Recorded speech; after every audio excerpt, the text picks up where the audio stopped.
Good morning and congratulations to be making it on a Saturday morning. Before I start the recap of yesterday or the days, the 2 days so far, we found a key, a hotel key. So in case you don't have yours, I will be leaving it with Domenico.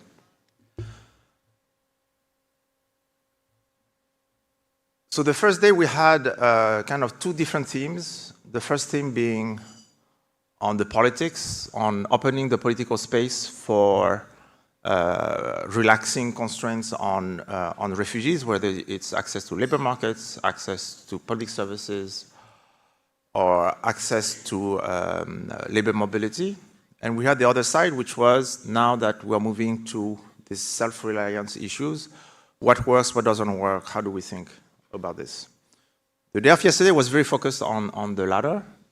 And what I wanted to do today, and you know, the papers we had yesterday were very in the similar vein in terms of what is the impact of cash, what is the impact of different instruments in the social protection toolkit. It could be cash, it could be work, it could be subsidies, it could be capital investment, and so on and so forth. But what I wanted to do this morning is a bit different.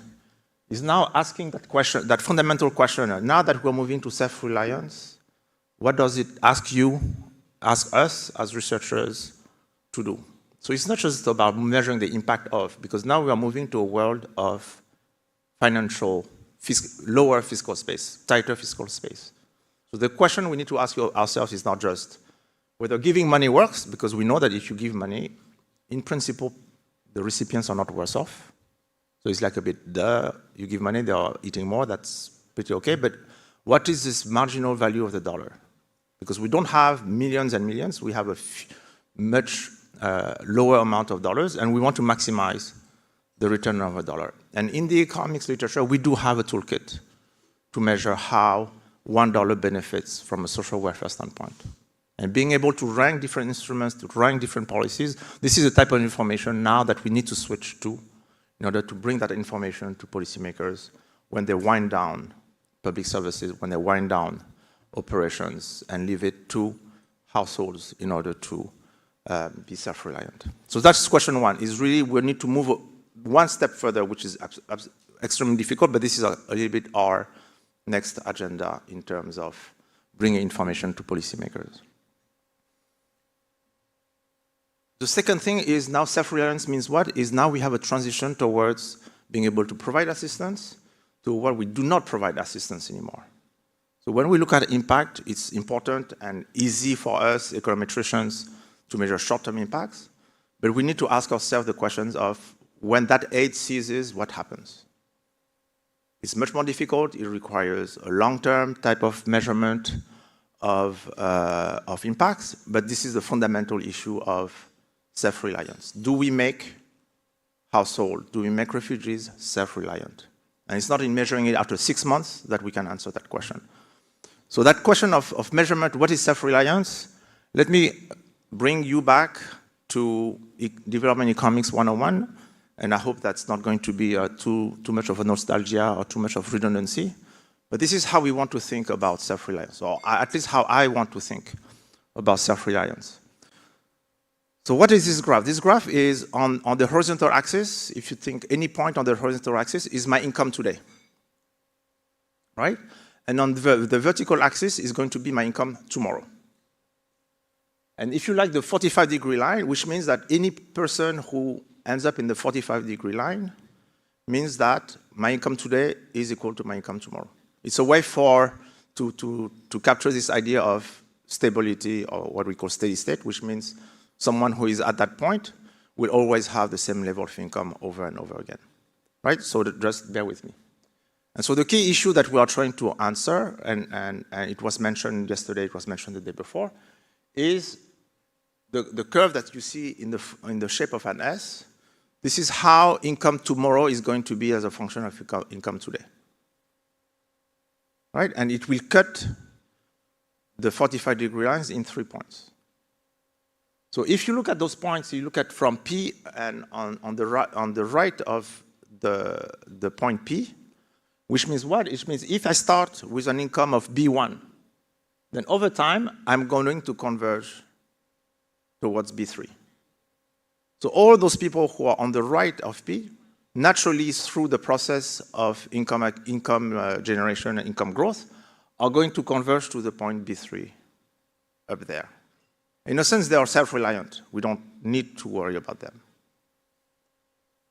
If you look to the left of the point B, everybody who starts at A1, A2, what will happen is over time, their income is going to drop.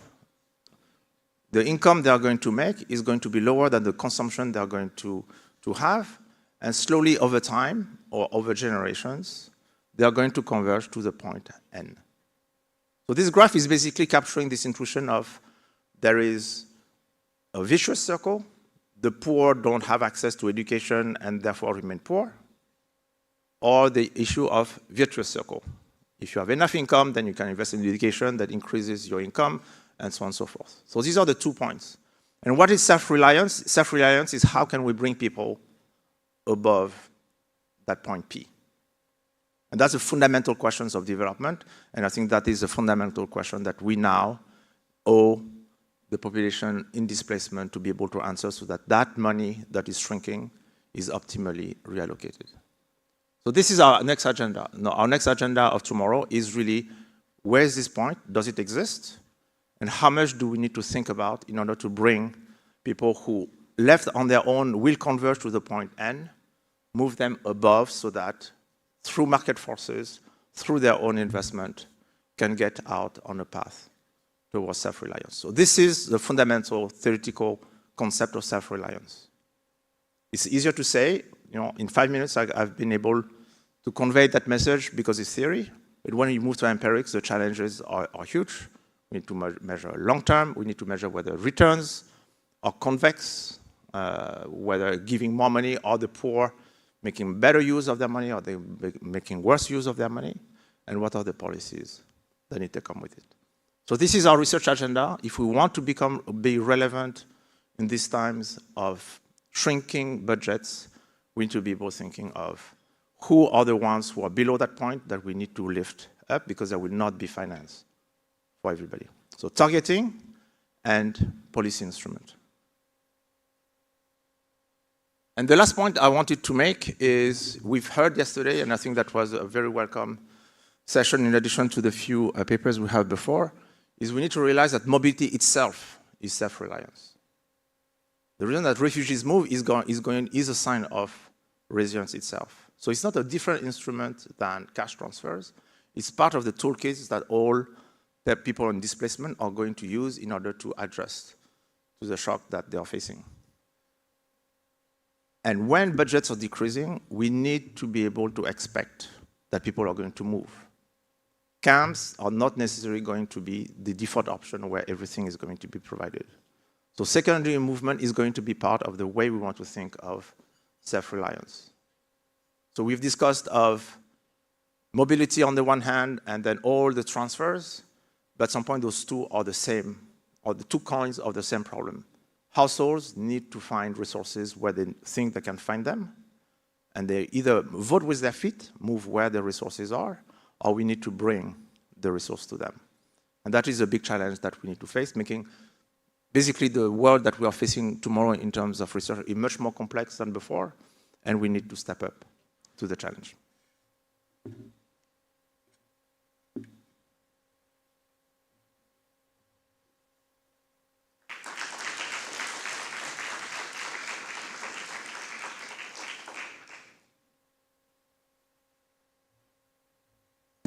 Good morning, ladies and gentlemen and colleagues. My name is Sam Chung. I'm with UNHCR, and it's my pleasure to chair this academic session on this final Saturday of the research conference. I will shortly introduce our three presenters. I think we have three rich presentations this morning covering very diverse contexts, from protracted refugee situations in Kenya to urban refugee children in Turkey, and then finally with a longitudinal study of youth in Colombia as well. So all are pushing the boundaries, I think, in terms of both how we address humanitarian assistance, but also the longer and shorter term impacts of those in comparison to their environment and circumstances. So without further ado, why don't I introduce Antonia Delius from the University of Oxford, who can get us started.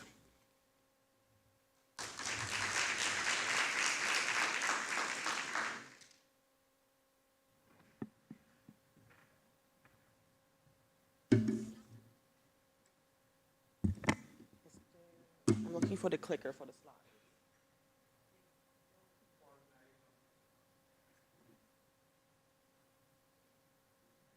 Oh, okay.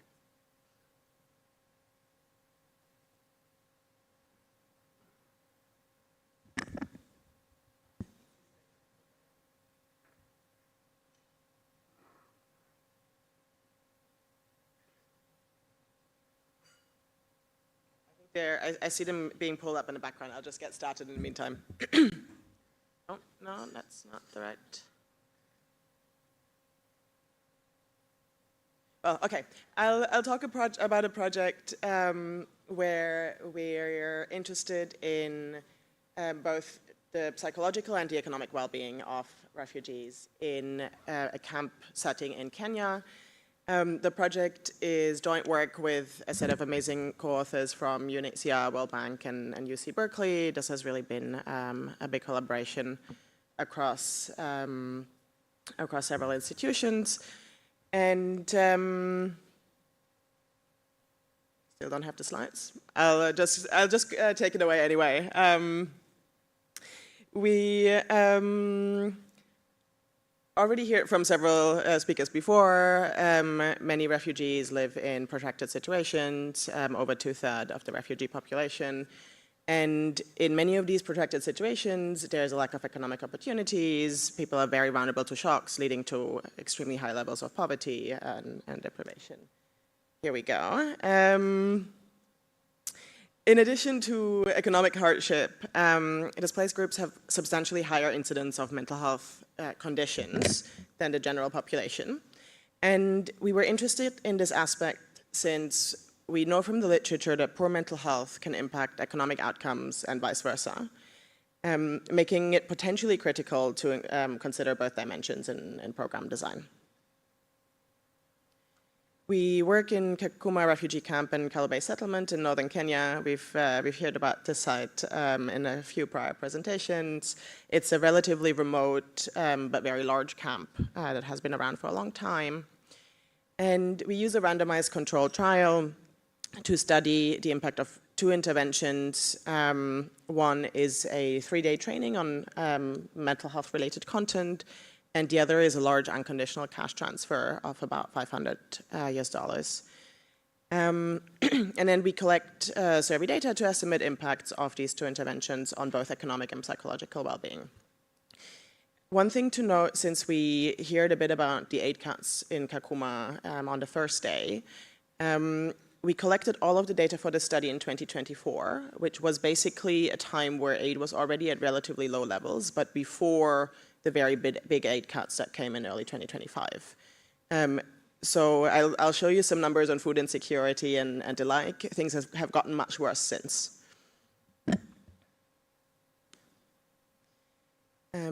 Great. We obviously build on a huge amount of research that already exists, and actually the remarks just before me set me up nicely for this point. There's a large literature in development economics looking at the impact of large cash transfers and whether they can potentially be transformative in lifting people out of this kind of poverty trap situation to a point where they can grow their income, invest in themselves, and save.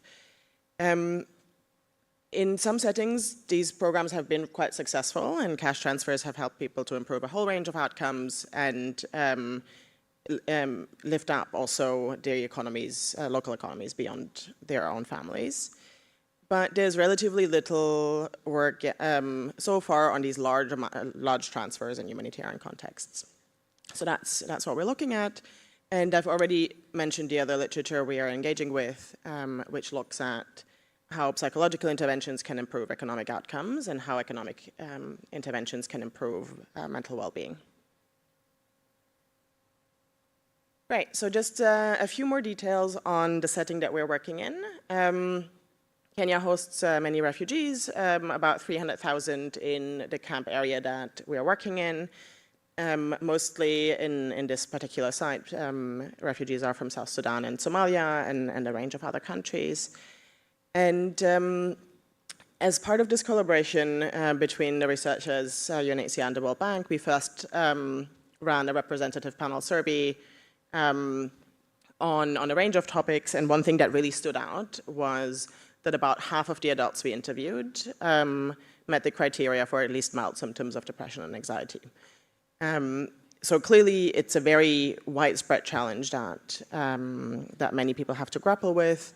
At the same time, service provision for mental health challenges is just very limited, and definitely an area that was already at the time very heavily impacted by a lack of resources.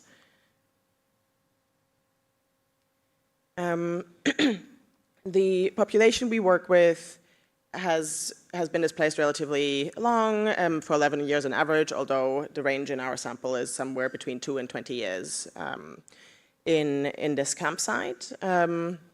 Households are somewhat large, the population is pretty young, more than half of the refugees in our study households are children. Employment rates are very low at 13%, such that the vast majority of the population is very heavily dependent on aid. And 3/4 of our study population reported that they lacked sufficient food to feed their family in the week prior to our baseline intervention. Sorry, baseline data collection. Now, we implement our study with households that had previously been identified as having at least one member facing psychological distress. We do this using the representative survey I just mentioned, where we have some screeners for mental health conditions. Basically, we use some standardized psychometric tools to measure probability of facing symptoms of psychological distress. Those are relatively noisy measures, but they give us kind of a quick proxy for who is likely to be affected.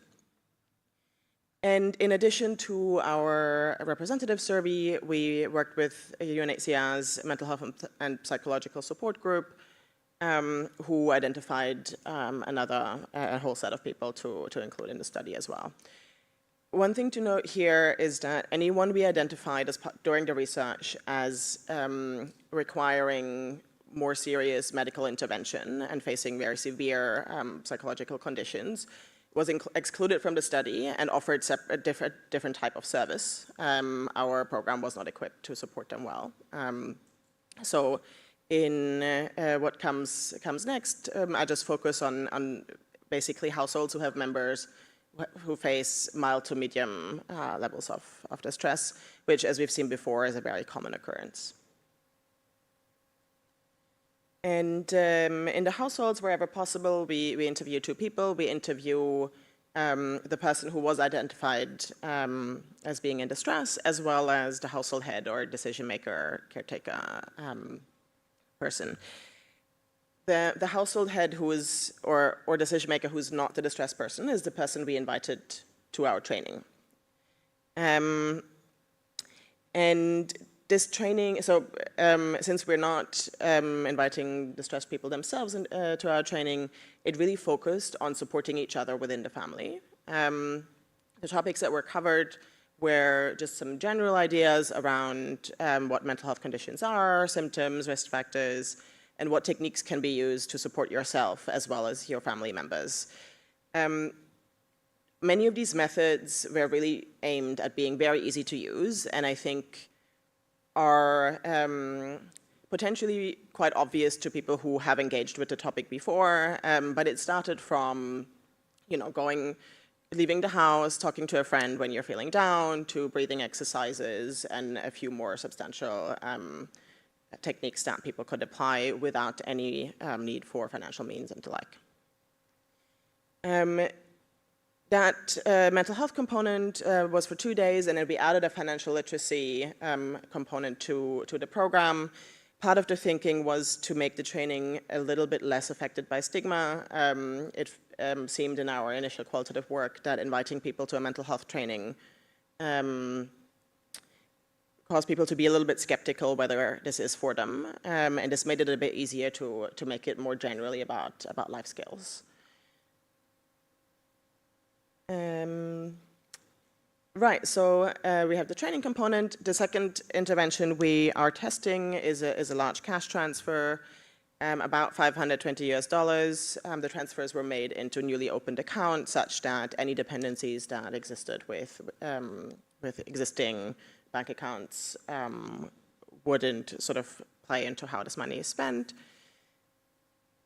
In this particular setting, it's a huge amount. Households had virtually no savings at baseline, and the transfer amount is about, comparing it to the humanitarian food assistance that had been distributed in the year prior to the intervention, it's about what a household of 6, like an average size household, received over a period of 8 to 10 months. And even for people who have employment, although we've seen that's a relatively low proportion, this is a large amount. The average income for those who were working at baseline was $53. So even for those households, it is a huge amount. And as I mentioned before, the idea really is, can a lump sum cash transfer like this kind of catapult people to a situation where they can hopefully grow their income themselves and save and invest in their families. Now, our study design allows us to make 2 comparisons. The first is to assess the impact of the training, and then the impact of adding the cash transfer on top of the training. We don't have anyone who receives only the cash, so we can't say anything about the cash alone.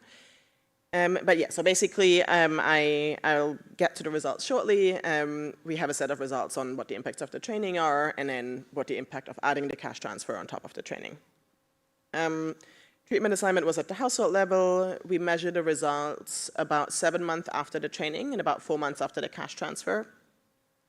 And as I mentioned before, all of this data was collected in 2024. I'll keep it very short on the estimation equation. Generally, we estimate a standard intent to treat effect, controlling for baseline characteristics. And we pre-specified all our outcomes, and correct for multiple hypothesis testing, et cetera. So we apply all the empirical tools that are required in this kind of setup. As I mentioned before, we have 2 different respondents, and where we measure outcomes at the individual level, we pool the data for both respondents. So in the results, you'll see some results that have a larger number of observations, which is usually for individual level outcomes, while household level outcomes are only measured for one person. Great. So turning to the impacts of the training, essentially the only column that you'll need to look at for the treatment effects is the first one, which tells you in which direction things go, but I'll interpret the results as we go along.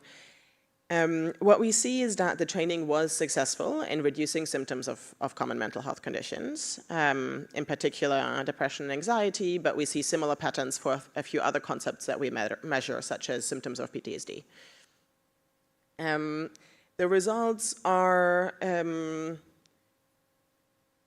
very consistently reducing symptoms across conditions. Not all of our results are significant. We have a relatively small sample to work with in this study.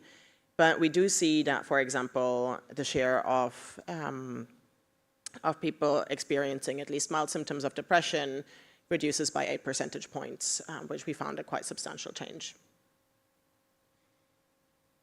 Since we were also interested in economic outcomes, we looked at whether the training had any impact on economic outcomes, and unfortunately there we don't see any impacts at all, not on food security, not on employment or anything of the like.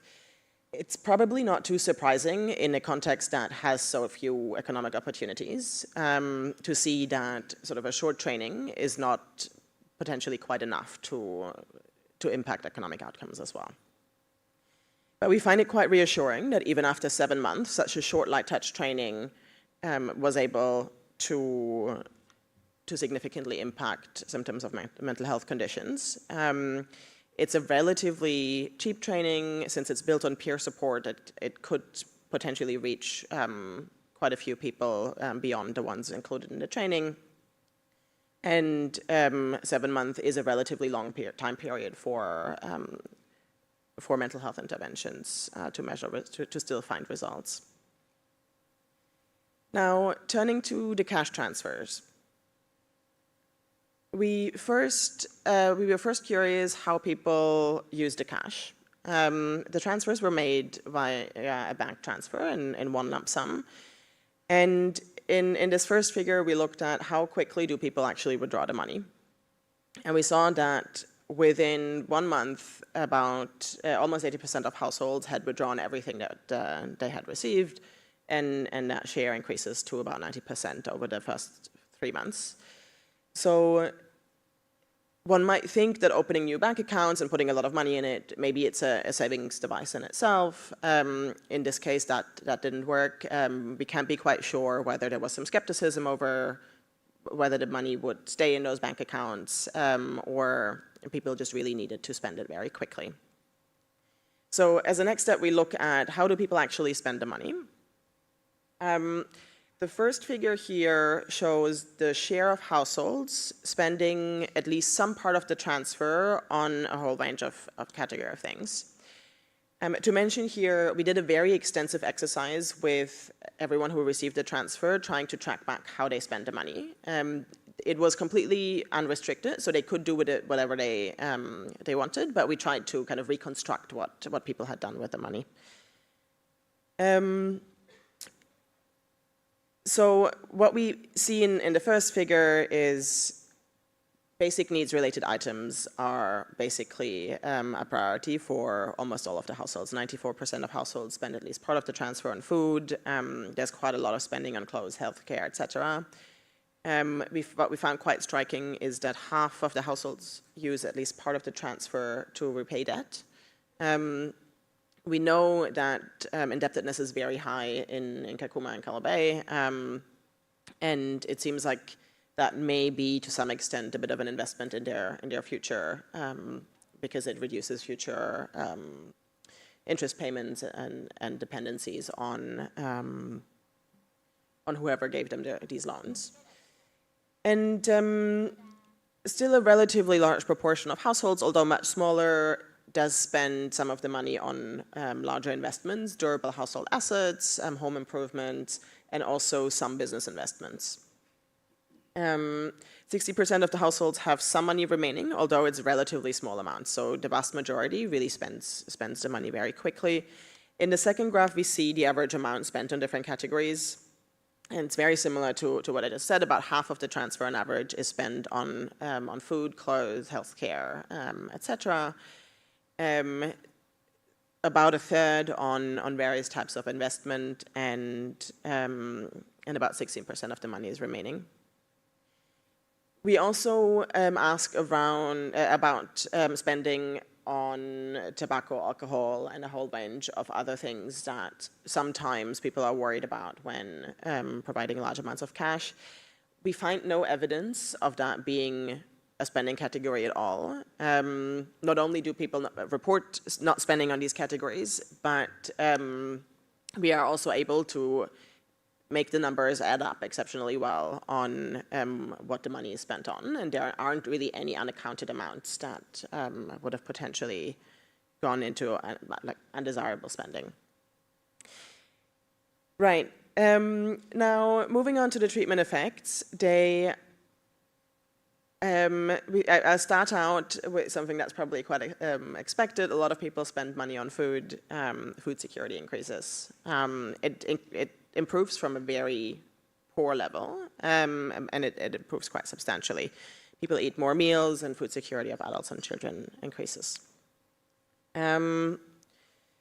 Another component we see is that the number of hospital and doctor's visits increases. Technically, in Kakuma, healthcare should be free, although very often patients have to pay for medications and a whole range of other services they want to receive at clinics. So we count this as evidence that the cash transfer finally enables people to seek healthcare they might have already needed before.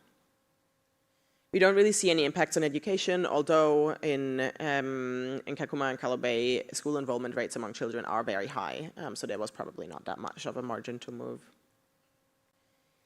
Another interesting finding we have is that household composition changes in response to the transfer. In particular, dependency ratios increase in households who receive the cash. This is driven by more children and more elderly moving into households that receive cash.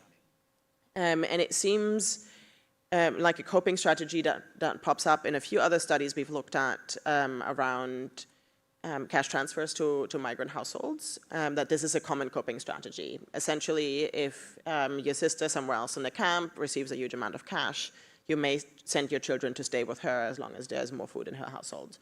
That's a general idea that we got from our qualitative follow-ups. We also look at what does a cash transfer do to psychological well-being. We do not really find evidence on impacts on symptoms of mental health conditions. We do, however, see quite a substantial increase in more positive markers of psychological well-being. The resilience and self-efficacy scales that are listed here are basically scales that ask a whole range of questions around how well do you think you can manage challenges that you might face in the future. And there's a quite substantive positive effect on those kinds of outcomes. So while cash is clearly not sort of helping with mental health conditions, it does seem to help with a bit of more of a positive forward-looking mindset. Again, we don't really see an average impact on employment, although I'll come back to employment in a minute. We see an increase in savings, which is quite expected. People have some amount of the cash transfer left, although the increase in savings is relatively low. And we ask a couple of open-ended questions where we ask people what they will do with the remaining amount of the cash. And many anticipate that they will have to spend it very soon on basic needs, food, healthcare, and the like. Now, we look at a range of heterogeneous treatment effects, but for the sake of this short presentation, I'll just focus on one, which is how do the impacts of the cash transfer vary depending on your baseline mental health? Basically, what was your psychological well-being like before you received the cash? And what we find is that individuals who do not face symptoms of depression at baseline spend the money differently. They invest more in businesses and livestock, and they do experience large and significant gains in income and hours worked. So it seems like there is a subgroup that is able to invest some of the cash transfer in a productive economic activity and grow their income in a more sustainable way, in the spirit that we've seen in the opening remarks this morning, is kind of consistent with the idea of moving beyond the poverty trap. Now, let me wrap up. Overall, we find our findings relatively encouraging.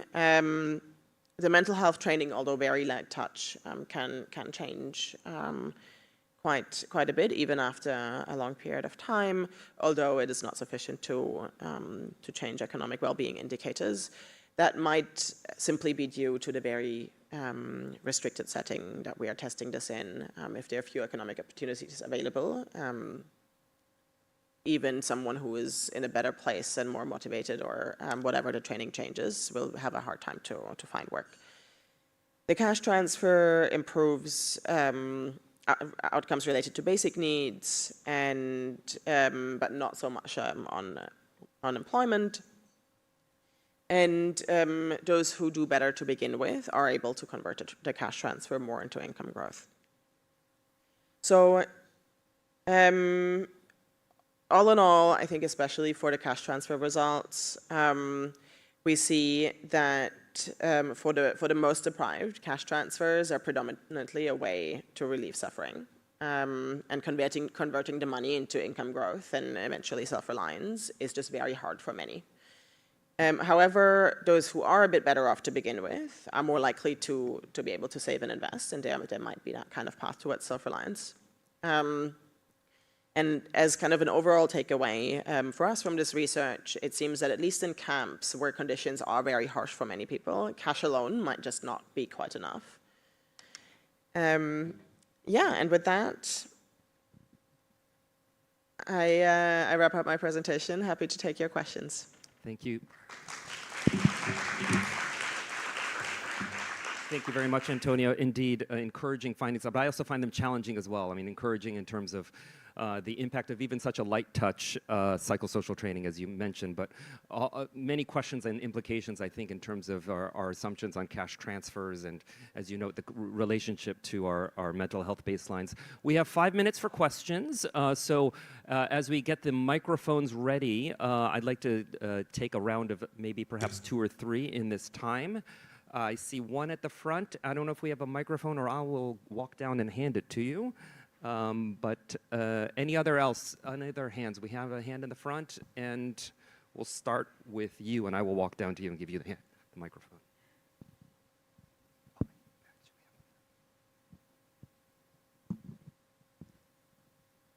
Thanks, Antonia. It was really great to see this presentation and see this work evolve over the past few years, and it's really exciting to see the findings.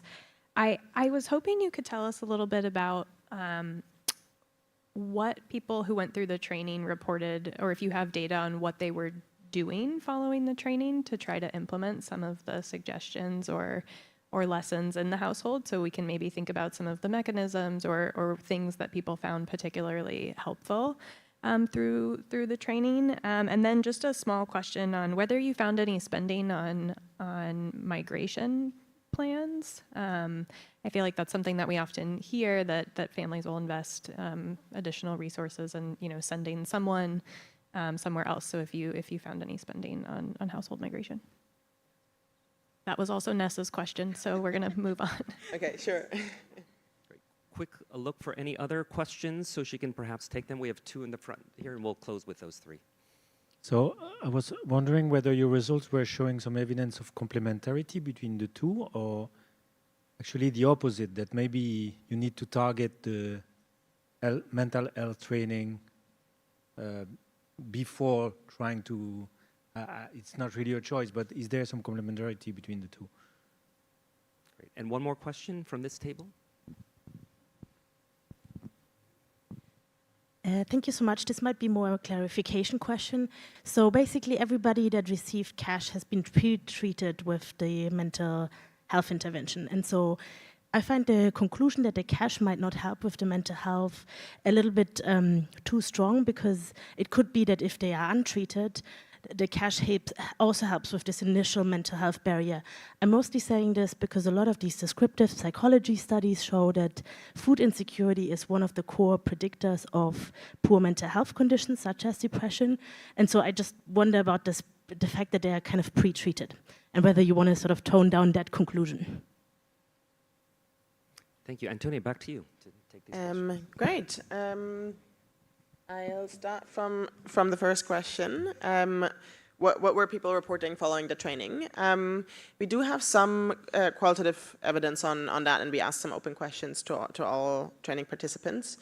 There's some, like a lot of answers are along the lines of I've tried this and that method and so on. But I think the component that stood out for us was more related to stigma and people realizing they're not alone with their challenges. And so in like the question we're asking, what did you take away from the training? We had a lot of answers of like, oh, it was so helpful to talk to other people in this situation. Psychological distress is a highly stigmatized topic. So even though very many people are affected, it seems like there's very little open conversation. And that might be part of the reason why such a light touch intervention can actually help if for the first time you engage with others and who face the same challenges and talk about the topic. Was there spending on migration? Yes, a little bit. In the slide, it disappears in kind of the other spending category. I think we had some 8% or so of households who spend some money on migration. That includes both kind of temporary visits to larger cities as well as migration. And we had 2 or 3 households we couldn't track for our endline survey who we heard had left the camp with the cash transfer, which seems to happen. It was a very small proportion, but that is potentially the case. Are the 2 complementarities? I would think so. My general sense is that kind of a minimum level of economic security and psychological well-being go a long way in then being able to make better use of other interventions. And yeah, thanks for the comment at the end on the fact that we train everyone before they receive the cash transfer. You're right that looking at the time trend baseline to end line, we see that everyone who was in the training in that group has improved markers of on mental health, and it might indeed be the case that the cash is not quite enough.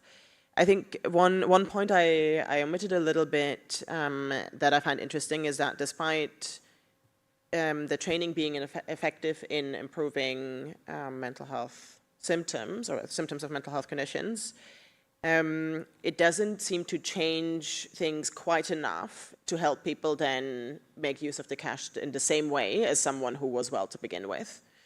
That might just be the case, that it's not quite strong enough to help people make that leap in such a short period of time. Thank you very much, Antonia. All right, we will go ahead and move to our next presentation. And we'll invite to the front Murat Kırdar from Koç University as we traverse the globe from protracted refugee situations in Kenya to a middle-income urban environment in Turkey, and as we move from adult psychological well-being to children and physiological. So Murat, over to you.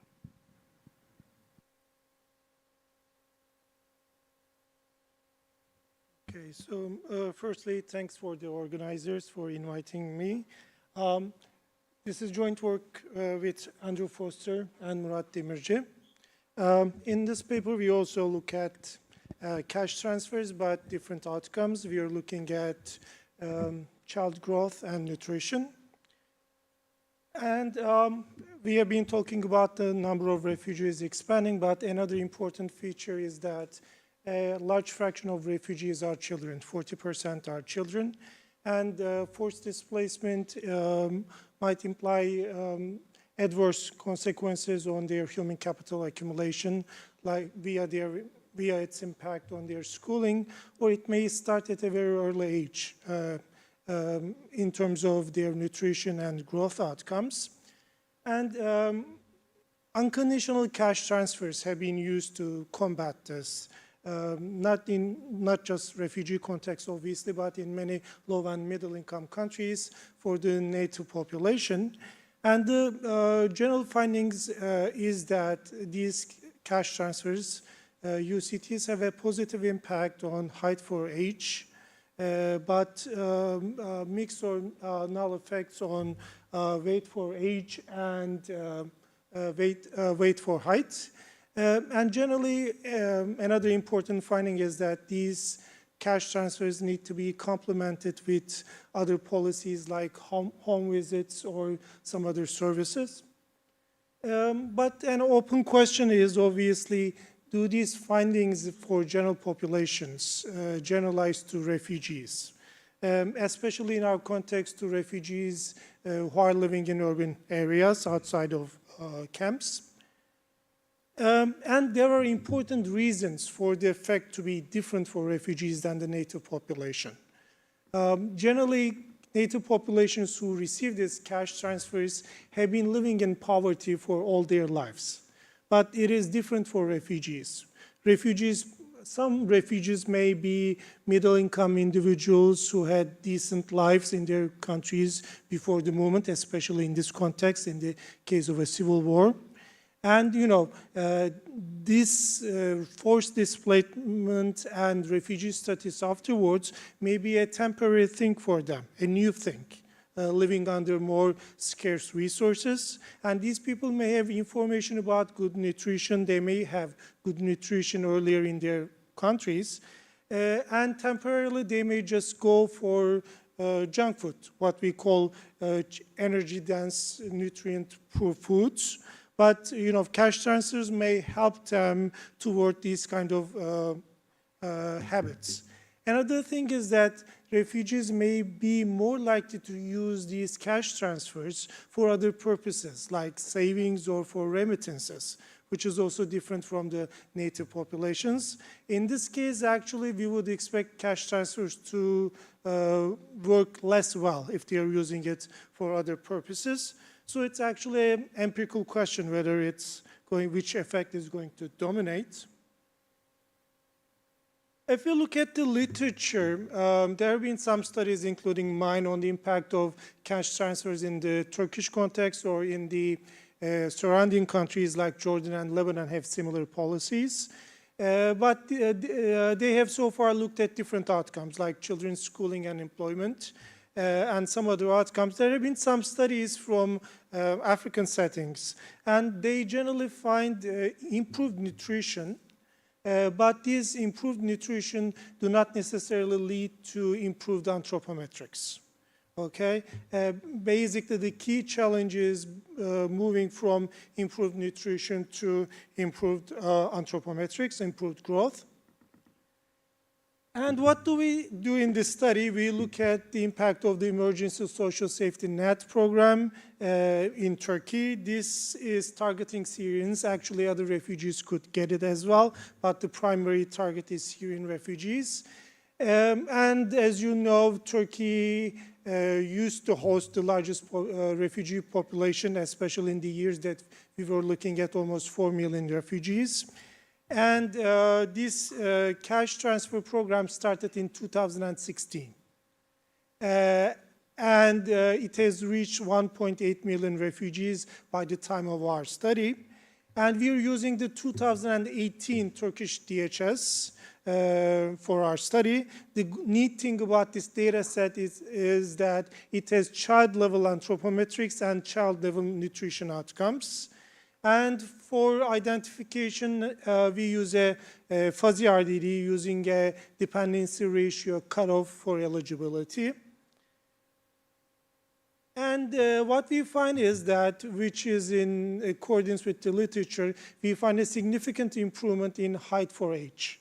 It's about 0.6 to 0.8 standard deviations.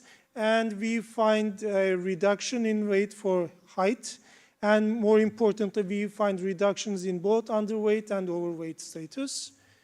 One key finding is that when we look at the nutrition outcomes, we find a significant reduction in this energy-dense, nutrition-poor junk food. And we find a suggestive increase in protein intake. Okay, so essentially we find an improvement in diet quality, which is also in accordance with our findings regarding a fall in overweight. Okay, so basically the contribution of our study is that we use child-level anthropometrics and food intake to evaluate a large-scale cash transfer policy with a rigorous RDD design. Going back to the ESSN policy, first let me talk about eligibility. There are different rules for eligibility. One key thing for us is the dependency ratio. If the dependency ratio is above 1.5, you become eligible. What is dependency ratio? In the numerator, we have the dependents, children under 18 and elderly people, plus disabled people. In the denominator, we have 18 to 59-year-old adults who are not disabled. But there are other ways to become eligible. If you have at least 4 children, if you have a female-headed household, or the household head is an elderly or a disabled person, you can become eligible. The other critical criteria here is having more than 4 children. What about the transfer size? The transfer size depends on person, but for the average Syrian family, which is 2 adults, let's say 4 children, they received 700 Turkish liras in 2018, which is about $150. Okay? Importantly, this makes a significant fraction of their total household income, about 36% of their monthly consumption and 55% of male labor income. The data source is the 2018 Turkish DHS. This is nationally representative. In addition to the native sample, they got a representative sample of refugees. We have child-level anthropometrics information and detailed child-level consumption information, nutrition information. One thing about the DHS is that to be eligible for the program, there is a family registered with the Turkish authorities. Okay, when you enter the country, your family is registered.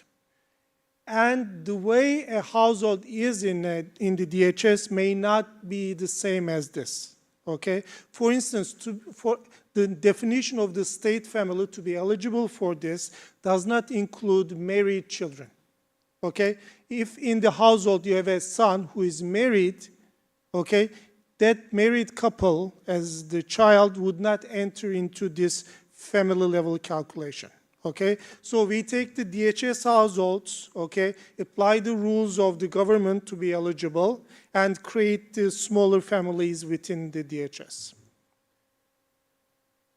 And we check the robustness to this definition under alternative definitions. So what are the key outcomes?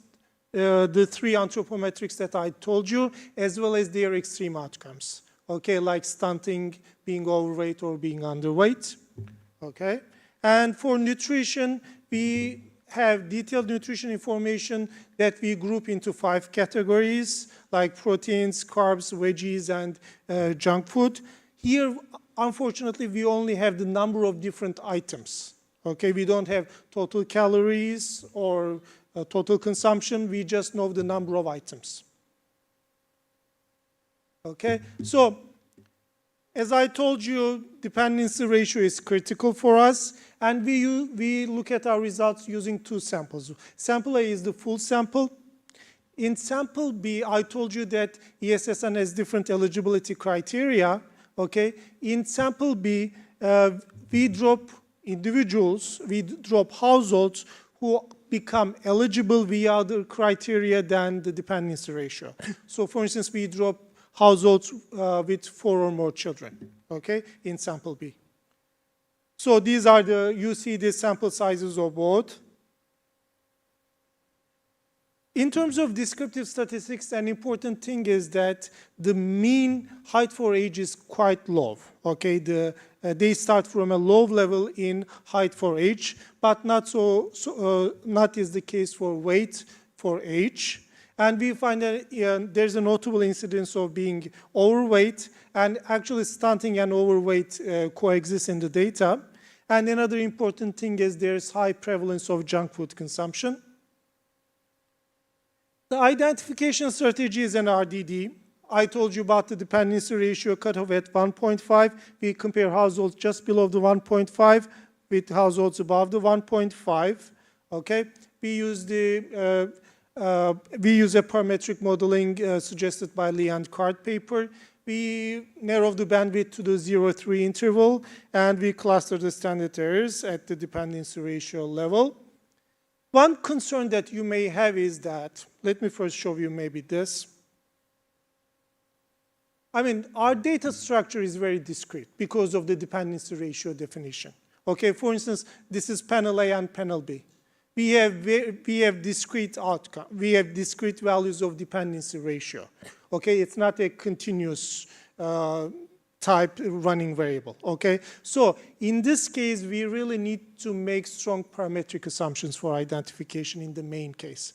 Okay, we will. The limitation is that we have few data points, and we need to make strong parametric assumptions. But one good thing about this is that, in a Western setting, you might be concerned that you are comparing essentially a family with 2 adults, 2 children, with a family with 2 adults, 3 children, okay?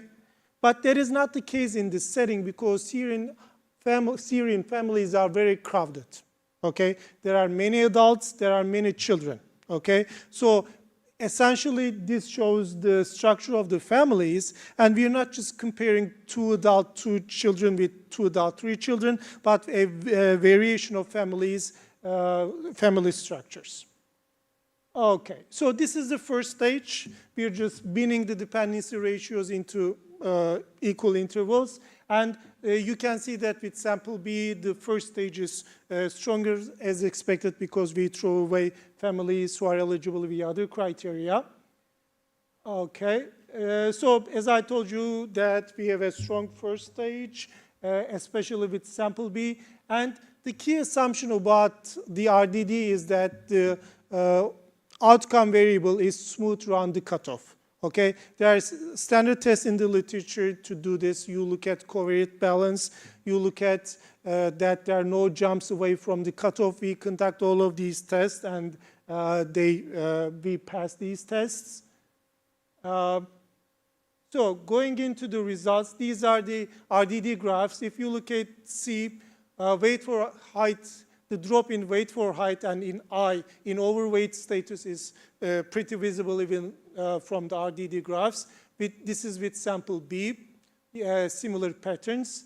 And if you look at the outcomes, we see an increase in height for age, about 0.6 to 0.8 standard deviations, and a fall in underweight status as well as overweight status at the same time. Okay, and we find a fall in weight for height.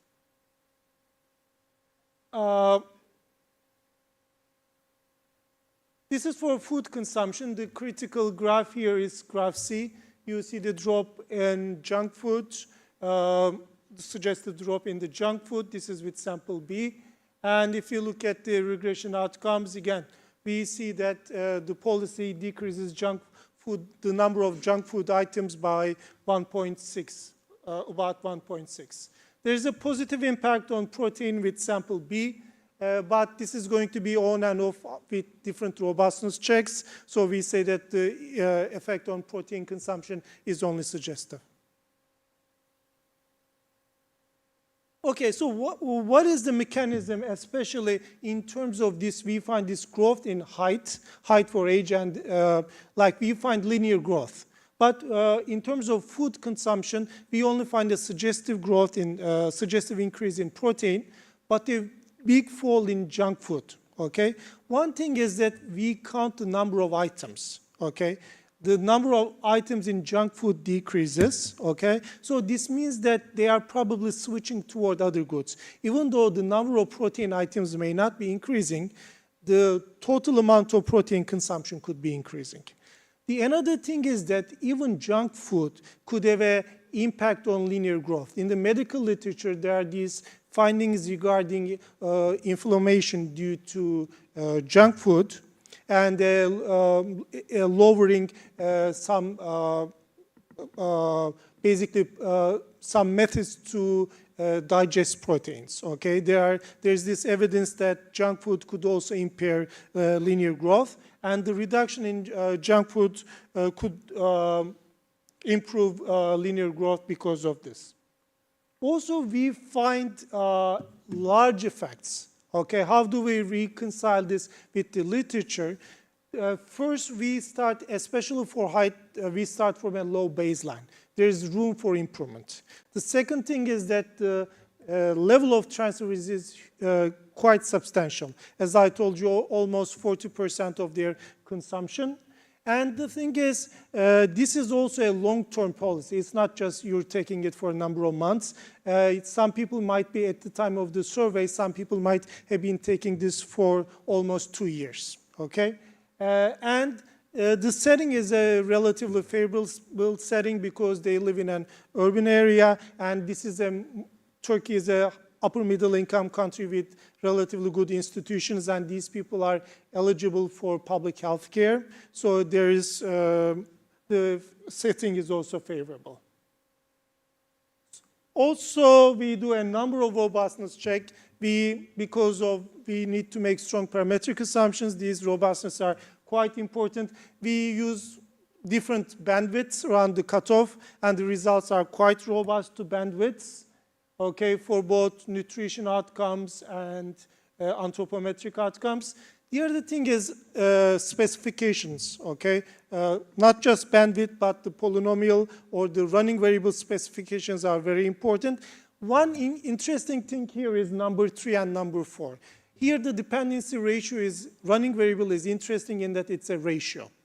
You have number of dependents and the number of prime adults, okay?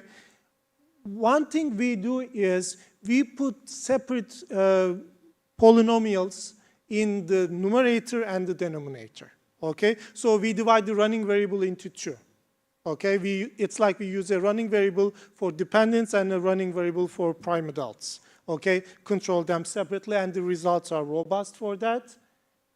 And because we are conducting several hypotheses at the same time, we conduct several multiple hypothesis testing, including the more conservative Romano-Wolf, and our results are robust to that. And with sample A, our first stage is on the borderline. So we conduct weak instrument tests, and we pass this weak instrument test as well. And probably most important of all, we use an alternative estimation strategy, which is the local randomization method. Okay, this directly addresses the discrete nature of the running variable. It just takes very few points around the cutoff. Okay, like a binomial distribution, and looks at the effect with these very few data points around the cutoff. Here, not all because the thing is, when you reduce it to a very few points around the cutoff, you lose power, precision, okay? In that case, part of our findings persist. The key findings like height and weight persist, but not the extreme outcomes or some food outcomes, but the main findings persist. But others have limited power. And another thing we do is we use a completely different identification method, okay? The thing is, when a child passes age 18, he becomes an adult. From the numerator in the dependency ratio, he goes to the denominator, okay? So we use this as a alternative threshold. When the child passes age 18, okay, the number of the ages of children. And obviously for this we look at some manipulation tests, whether households manipulate children at home, and we find no evidence of manipulation around age 18. And this is the first stage. Again, we have a strong first stage with this alternative. And if we look at the outcomes, let me look at the basically summary. Again, the key findings persist. We find an increase in height for age and a fall in weight for height. In this case, the junk food result loses its statistical evidence. Okay, but overall, given the number of different methods, different ways we address this question, overall, we get pretty consistent results, but not obviously each one holds in each case. And finally, cost effectiveness might be interesting for this for the policy makers. Basically, we find the per child cost of this program, which is about $1,500 US. Then we estimate what is the cost of increasing the standard the height for age standard deviation by 1, okay? And we find that the cost of increasing height for age standard deviation by 1 is about $2,200. And this is slightly higher than what is found in the literature previously. We do it same thing for underweight. What is the cost of increasing underweight's incidence by decreasing it by 1 percentage point? It is about $132 US. It is higher than what is found, for instance, in the Pakistani setting previously. So the costs are on the higher edge. But unlike the other programs, this is a multi-purpose study. It's not like targeting only these outcomes, okay? In other studies, we show that this has a positive effect on children's schooling. It decreases children employment probability. So this is a multi-purpose program, and it's not a surprise that the anthropometric costs are slightly larger than what is in the literature. So to conclude, we find very robust evidence on a positive impact of the cash transfers on height for age, and at the same time we find that weight for height decreases, as well as both underweight and overweight status decreases. In terms of nutrition, this is parallel to a decrease in junk food, okay? Junk food, and we find a suggestive evidence for an increase in protein intake. Basically, the dietary improvements, especially the fall in junk food, is consistent with the fall in overweight status. What are the policy implications?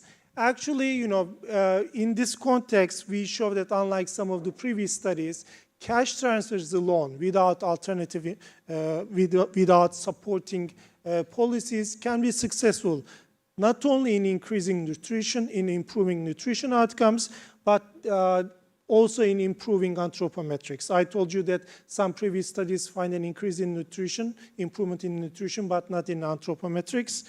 In this study, we find them both, but as I told you, there are reasons for this to be successful in this particular setting, like the amount of transfers, the duration of it, and the setting, okay? And this can be relevant for neighboring countries, other middle-income countries, neighboring countries in the region, and elsewhere, hopefully.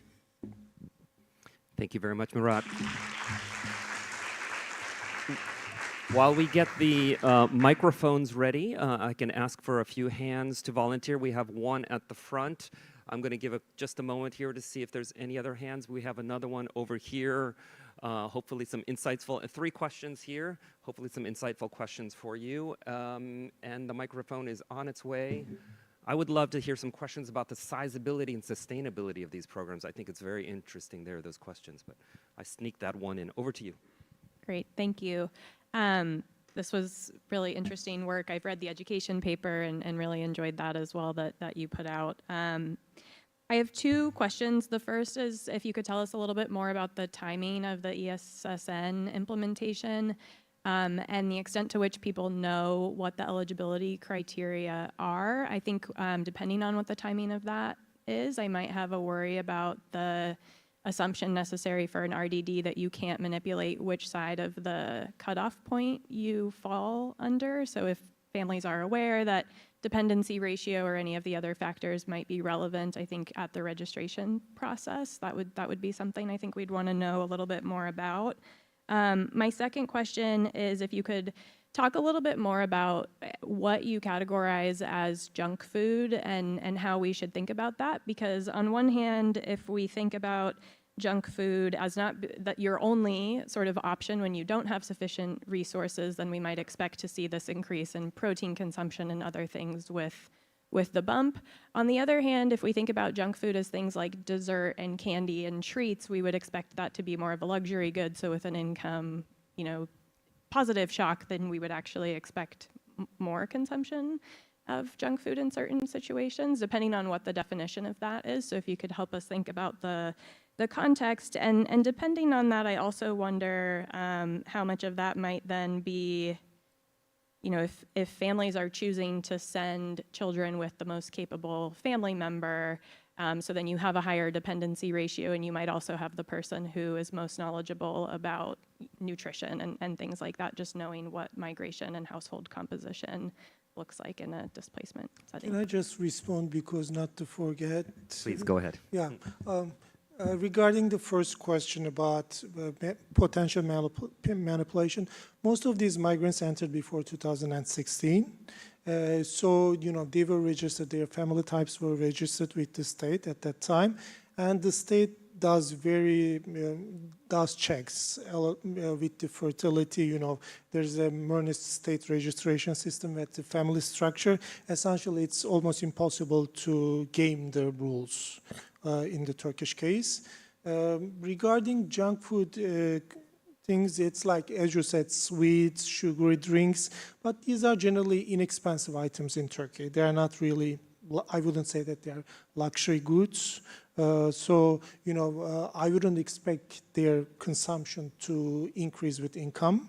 And that's what we find, you know, their consumption decreases with income. They go for better food, presumably. You know, because they cannot really game who they are with, you know, in terms of family, I don't think that that would cause a problem with our identification strategy. One thing that could happen is fertility. They could, you know, game it only via fertility, like, because it's not that the state can control. We checked whether in the previous paper, we also checked whether it has an impact on their fertility behavior. We find no evidence from that data set, but, you know, there are some limitations about the way fertility is measured. Great, we'll carry on back with a question here and then the final.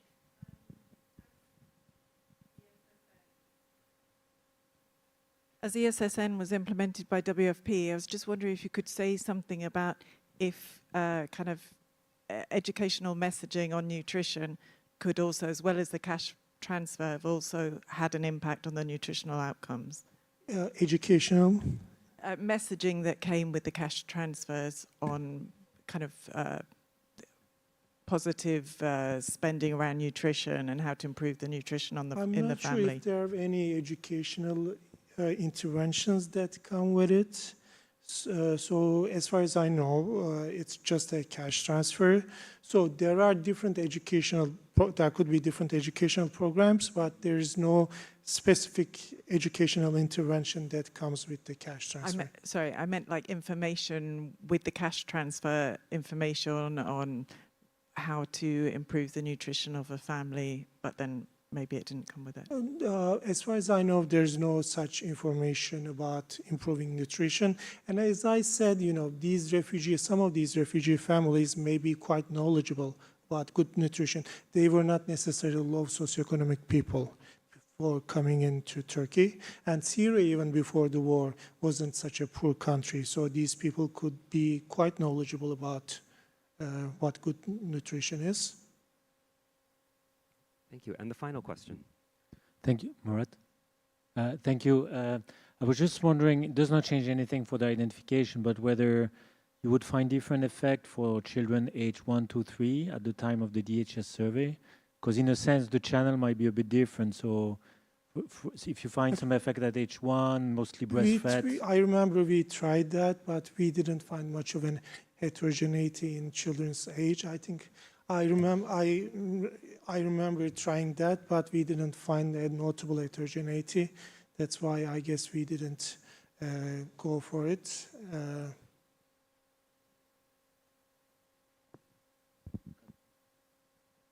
Thank you. Thank you very much, Murat. Thank you very much. Thank you for the questions.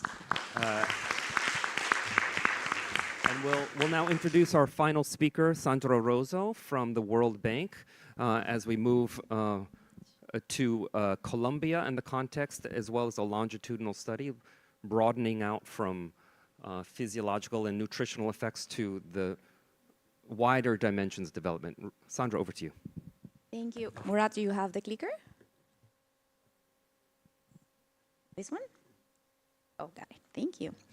Well, thank you very much. Such a pleasure to be here.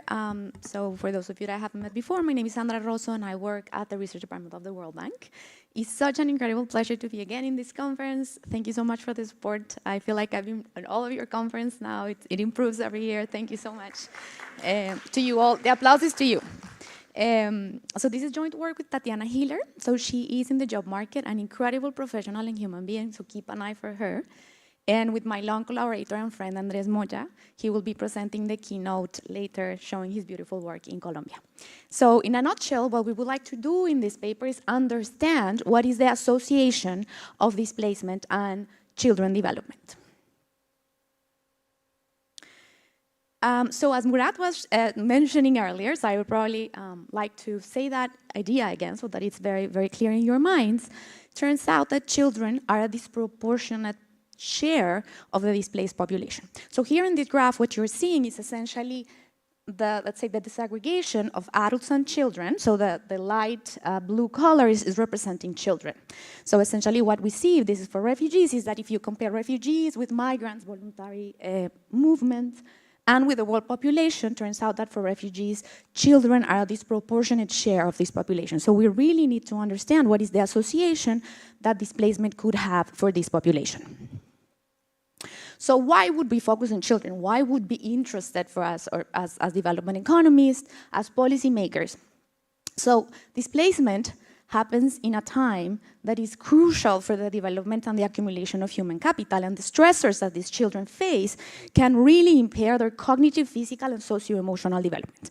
So from a social protection perspective, it is very important to understand for us whether these gaps are associated with their socioeconomic characteristics. In other words, if we were to control for the vulnerability that these children have, would those gaps disappear? Or if there is something special about being displaced that would actually justify, from a social protection perspective, additional intervention, additional protection relative to children who are poor, right? Because that, of course, is going to give us the instrument to really support these children in closing those gaps. So in this paper, we're going to address 3 questions. The first one is, how is displacement associated with development gaps for children? And is the cause of displacement going to create differences for these outcomes? The second one is the one that I just mentioned, which is if we were to compare households that have, or children that have the same vulnerability in terms of their economic condition or the one of their households, would we observe that they have different gaps in these outcomes? And across the wealth distribution, when we compare households that are richer and poorer, do we see that those households that are richer have lower gaps? Because then essentially that would tell us anti-poverty programs are enough, right? And we need to understand whether that's actually true or if these households or these children require more support. And the third question would be to try to understand what is the role of services in these gaps. So when we grant access to services for these children, is that also going to be enough for us to close these gaps? Or do we need to actually do more to support them? Again, what I want to say before I begin is that all of this analysis is going to be descriptive and we're not claiming any causality. Nonetheless, it is still very important for policy and for the design of the interventions that we're trying to design to support these children. So we're going to contribute to 3 strands of literature. The first one is going to be the literature, of course, on forced migration. So we're going to collect the first longitudinal study that follows displaced children that are going to be moving because of different causes. And we're going to do a comprehensive set of outcomes to try to really understand human development on those stages.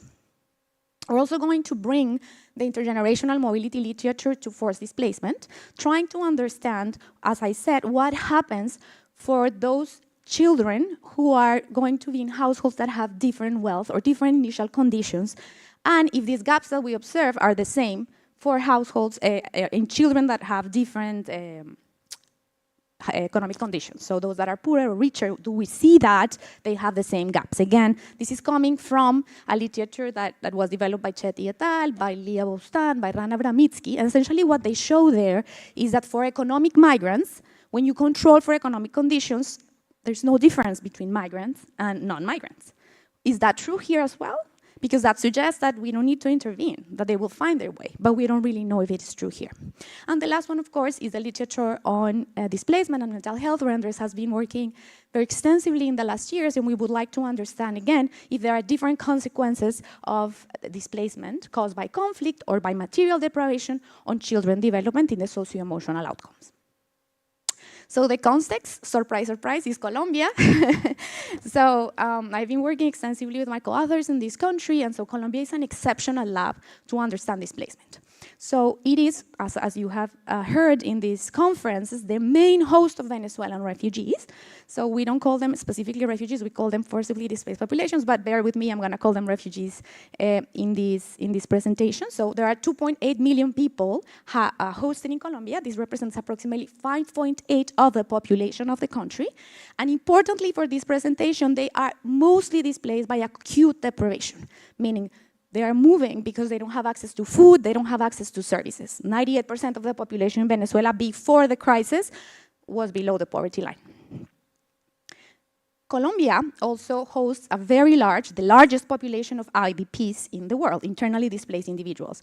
And so these are 8.8 million people, approximately 18% of the Colombian population, and these are mostly displaced by conflict. And so in this paper, what we're going to try to address and understand is if the different causes of displacement are going to create different or map different into the children development outcomes that we're going to collect.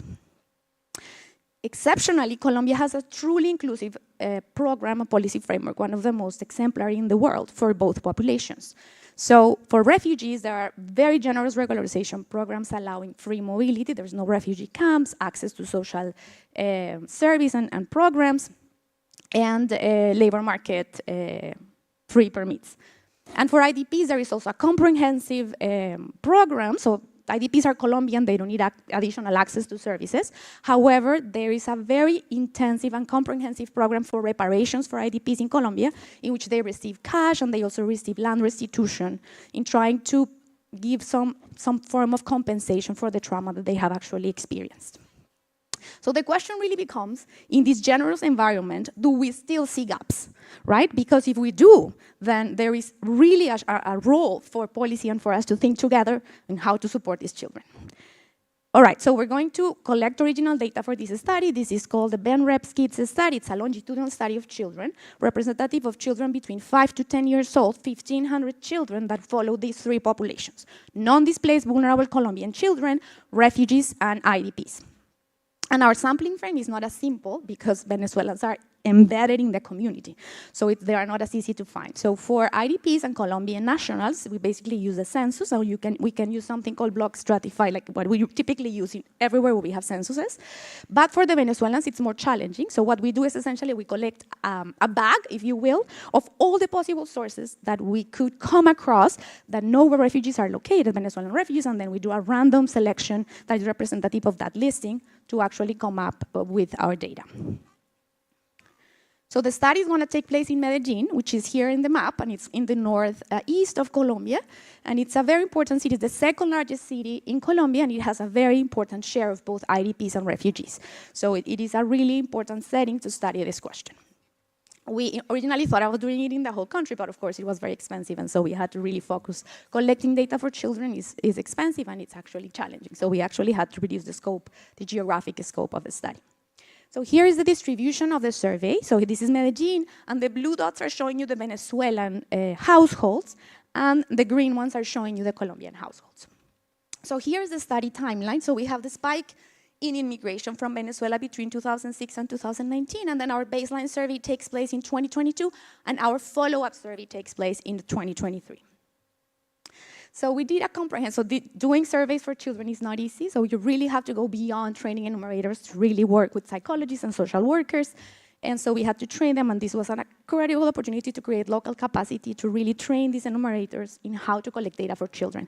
So here is a little bit of the enumerators collecting the Peabody verbal cognitive assessment for children. And also here, they were all psychologists and social workers. Of course, this is a very sensitive topic, and we needed to be very careful as to where and who was collecting the data. And here's Tatiana on our right, on your right, with enumerators. So the empirical strategy is going to try to assess the effects or compare the association of displacement due to different causes on 4 types of outcomes. So we have cognitive outcomes, socio-emotional outcomes, mental health, and physical outcomes. So for cognitive, we're going to focus on Peabody cognitive scale. So essentially, this shows pictures to the children, and then they ask them, what is the word associated with this picture? And then they go on until like the children kind of it increases in complexity, and it stops when the children can no longer tell you the word. For socio-emotional, we're going to use a validated scale that actually tells you not only the socio-emotional development, but also can be divided in subscales of anxiety, depression, and total trauma. So this is really useful for us to kind of understand more comprehensively the socio-emotional development for children. And finally, the physical is going to be the body mass index. All of these outcomes are going to be standardized using wave 1 sample, the pool of the sample, so that it's easy to compare, so that you can actually compare differences across outcomes. So as I said, this is going to be descriptive analysis, nonetheless very important to do. So essentially we have our outcome, and we're going to try to compare non-displaced Colombians, children, with IDPs and refugees. And importantly for this analysis, what we're going to do is first show you the raw different means, but then actually add a bunch of controls that are going to account for socio-demographics. Essentially this idea of whether if you control for these variables, these gaps shrink, which is what we see in the migration literature as I explained before. So we're going to here account for wealth of the households, contemporaneous and previous to migration, and we're also going to control for the education of the grandparents, which we hopefully think was not affected by the displacement itself, and also the education of the parents. We're also going to complement our analysis, as I said, with some form of intergenerational analysis presenting rank regressions. So what are rank regressions? It seems like complicated, but it's actually very easy. So imagine that you rank all of the kids on YI from 0 to 100. 100 would be the highest score, and 0 would be the lowest score. And essentially what we want to know is how, when you rank the parents and the children, how this relates, right? We're trying to understand if children actually show the same ranking. And so how do we rank the parents? We use it with WW. Here is the wealth of the household. And so essentially what we're going to do is a rank because we rank the parents and we rank the children and try to see what is the association between them. Think about this as drawing lines for all of these groups, right? So essentially you're going to graph a line, and the first one, beta 1, is going to be the intercept of that line for each of these groups, so telling you what is the gap between them at the lowest bottom of the wealth distribution, and beta 3 is going to tell you the slope of that line. So essentially that is going to tell you what happens across the distribution. When households become richer, does this gap disappear? So that means, well, anti-poverty programs are enough, right? If they become richer, that gap closes. So we're going to try to see what is happening in this dimension as well. So what are the results? So first, I'm going to show you descriptive analysis, but it's very similar to what we see in the OLS regressions. So this is going to show you first the comparison. As I said, everything is standardized based on the first wave. So we can compare more or less the standard deviations between groups. So the green here are the Colombian children, and refugees, the Venezuelans, are the blue. So what is very interesting and really surprised us is that we don't see any gaps in socio-emotional development for Venezuelan children. Again, remember, they are driven by acute deprivation. The cause of the displacement is acute deprivation. But we see very, very large gaps in terms of cognitive development and physical development, very in line with the cause of displacement. Then we add IDPs. So IDPs are going to be now the pink bar, and so essentially what you see is super, super interesting. So for cognitive outcomes, we don't see any gaps relative to Colombians, but or neither in physical development, but we're actually going to see very, very strong gaps for socio-emotional development across the board. And so again, this is very much in line with the cause of displacement, which is conflict. What is super, super interesting is that for the IDP children, we have two types of children. Some that actually experience displacement themselves, they were present when the displacement occurred, and someone that are experiencing it secondhand. Their parents were displaced by conflict. So we wanted to see if these gaps actually were the same for these groups. And what is starking is that you see that the trauma and socio-emotional gaps are there for both groups, even the ones that experience trauma in a secondary, way. So here, the purple line is the IDP born, and you can see, of course, the effects are stronger for them because they were the ones that actually experienced displacement. But what is interesting is that even the ones that were not born when the event took place have negative socio-emotional development compared to the rest of the sample, suggesting that there is a huge intergenerational transmission of trauma in these households. So the regressions are going to show us a very similar picture. So again, this is the OLS, very, very simple. So what is interesting here is that in column 1, we have a simple regression, and in column 2, we control for sociodemographics. And the main message here is that it doesn't really change a lot. So this means that in contrast to what we observe on the migration literature, displacement here is associated with very large gaps on development for children. And so here, the effects are more or less the same. So we see that for IDPs, the gaps are associated to displacement are more concentrated on socio-emotional outcomes, whereas for refugees, they are more associated to physical development and cognitive development, although we see a little bit of cognitive lag also for the IDPs. So, Sandra, I'm tired. It's Saturday. I am not going to remember anything about your conferences. Okay, so far we have said two things. So one is Venezuelan refugees who are actually displaced by acute deprivation have important lags in cognitive scores and physical development. Whereas, in contrast, we see that for IDPs, there are gaps more concentrated in socio-emotional development, which is more associated, of course, with the type of displacement that is conflict. And the second takeaway, which I think is crucial for the work that we're trying to do here in the conference and all of our partners together, is that these gaps do not change when we control for socio-demographics, for socioeconomic characteristics, meaning that, in contrast to the migration literature, there is something special about being a displaced children, right? So there is a role for social protection to protect these children beyond anti-poverty programs. What about the intergenerational analysis? So again, maybe I'm going to skip and show you, I think it's more clear, the graph. So as I said, basically, these intergenerational regressions, what they are going to show you are lines, right? We're trying to see how the ranking of the parents or the ranking of the household is related with the ranking of the children. So here on the y-axis, we have the ranking of the children from 0 to 100, and here on the horizontal axis, we have the ranking of the households, and we actually group them in 10 groups because we didn't have a census, only a small sample. So from 1 to 10, scatter bin, and we are graphing the lines. So what do we see in the first graph is very interesting, is that for cognitive scores, for example, here for refugees, so the green line is the non-displaced, our control group, remember. Refugees are the blue, and purple are going to be the IDP. So for cognitive scores, it's super interesting. We see that refugees actually catch up. So as they have more money, they seem to be actually increasing the gap and shrinking the gap, again suggesting, well, that's great. When they have these households that kind of make more money, these gaps disappear. But what about all of the others? So for socio-emotional outcomes, we see the IDPs that are below across the wealth distribution. And this is the same we see in the regressions, meaning it doesn't matter if they have more money, the gaps are going to be the same across the wealth distribution. So yes, there is a penalty associated between displacement and socio-emotional development for children who are displaced by conflict. And the same is true for the other outcomes, trauma and physical development. We see across the board that Venezuelan refugees are lagged in terms of physical development, and IDPs are lagged in terms of trauma.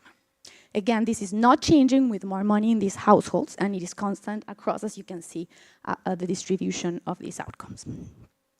So findings, again, we're seeing that refugees' cognitive gap actually closes with wealth distribution, but in contrast, socio-emotional development and physical gaps are more constant across the board. Again, this is suggesting that there is a role for social protection to support these children beyond anti-poverty programs.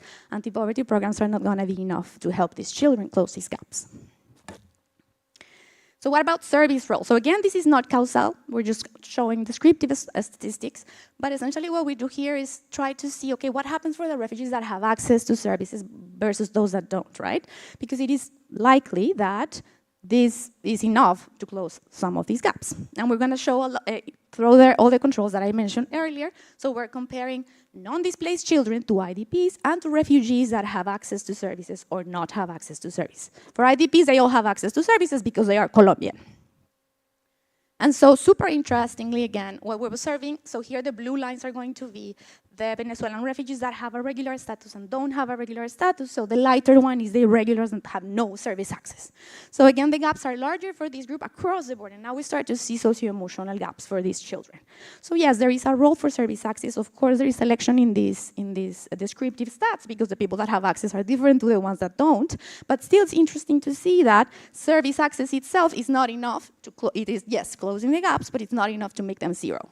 These people are still showing, despite having the access, that there is a gap between them and non-Colombian children, non-displaced children. Okay, I think I have already said that. So forced displacement is associated with very important gaps in children development. And importantly, the cause of displacement matters. So if you have been displaced by conflict or you have been displaced by material depredation, that's going to map very differently in human development for these children. And access to services is important. It's going to narrow this gap, but it's not going to make it disappear. And more importantly, across the wealth distribution, we are seeing that anti-poverty programs might not be enough.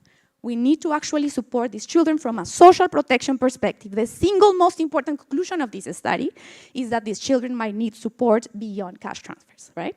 We really need to support them beyond that in a crucial time of their lives. And with that, I will finish. Thank you very much for your attention.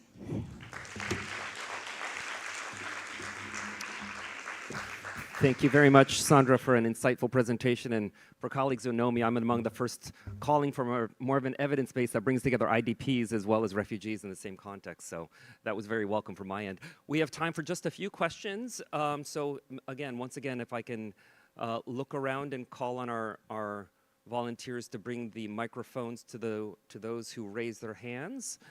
Just a few, starting here at the front with Richard. And then any others while they're bringing the mic to him? We have one over here from Maya.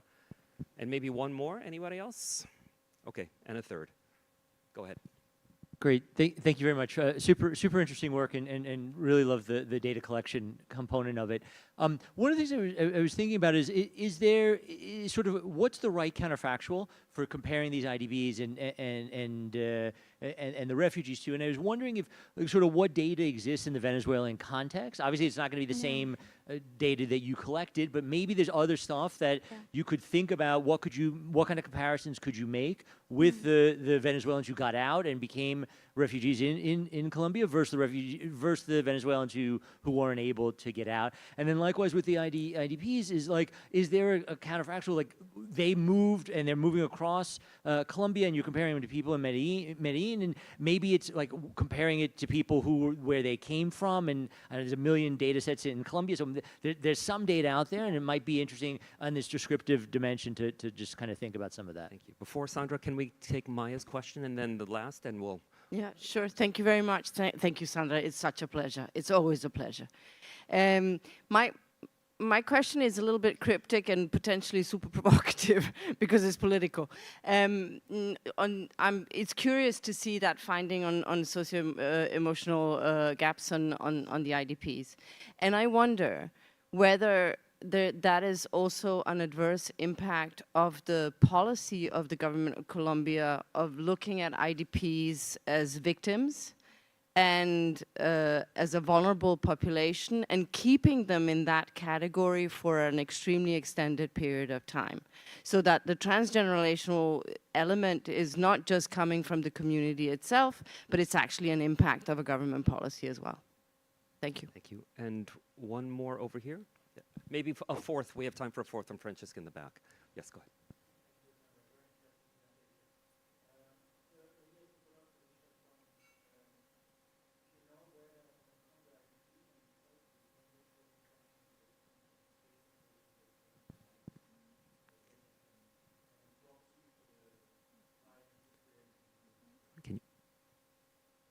And we'll sneak one last question in here because Sandra was very good with time.